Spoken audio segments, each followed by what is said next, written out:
Take a look at this map of the U.S. This is a map that depicts the current distribution of electric vehicle charging stations. And, you have some dots here that represent the frequency and saturation of EV charging stations.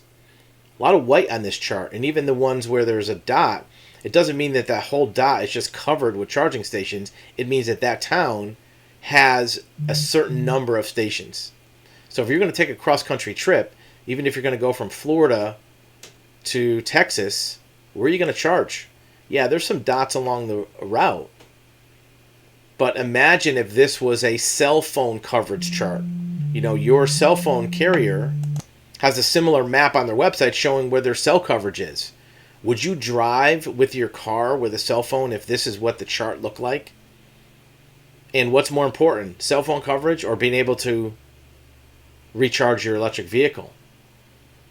This is a serious impediment to adoption of EVs. In fact, even if all of these charging stations were good enough, we don't know if these are level 1, 2, or 3. There's very few level 3 chargers which charge quickly. A level 2 charger takes an hour to restore 25 miles of charge for a typical vehicle. So if you're driving along this route and you have a 150-mile range, every 150 miles you have to stop for a couple hours. This is from the Wall Street Journal, and the article is that charging stations are lagging. And now, granted, the government's trying to put money in, but some places haven't even used their funding. Why not? Well, it's more than just money to create a charging station. You have to have the facility, the location. You have to get permits, approvals, and you have to have the electrical capacity. You have to have enough power from the grid to be able to supply that charging station. In fact, even some of the money is being used for other things. Some states say they plan to use the money for other projects, such as bus fleets and something other than charging stations. Many states have yet to distribute funds. This map says all there needs to say about electric vehicles.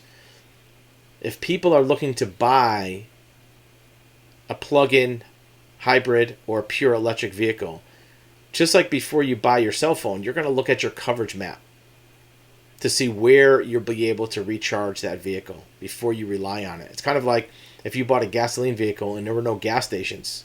How are you going to fill it up? So until not only the perception of the general public, but also the reality of ubiquitous charging stations happens, there may be some difficulty in getting larger scale adoption of plug-in electric vehicles. Tell us what your thoughts are about the coverage of charging stations. Is there enough? Is there going to be enough? And what is it going to take to have this map be more colored in, so when you're driving, even though you're driving across Texas or New Mexico or Arizona, there's a lot of white there. Mississippi, Alabama, there's nothing. Look up, there's some dots in some of these states. Even in California, along the coast, and Los Angeles, San Francisco, there's some coverage. But you get north of that or east of that, and you're out of luck. Are there charging stations? Sure there are. You may not see some of these dots, but it's not everywhere you need to go. You may have to carefully plan out. If you're driving your car that's a gasoline car almost anywhere in the country and you're on a paved road and you need gas, it's unlikely for you to not be able to find a gas station in about 10 minutes. Most places. There's some deserted roads and some remote highways where, your gas station might be farther away. But in most parts of the country, you're within 10, 15 minutes of a gas station.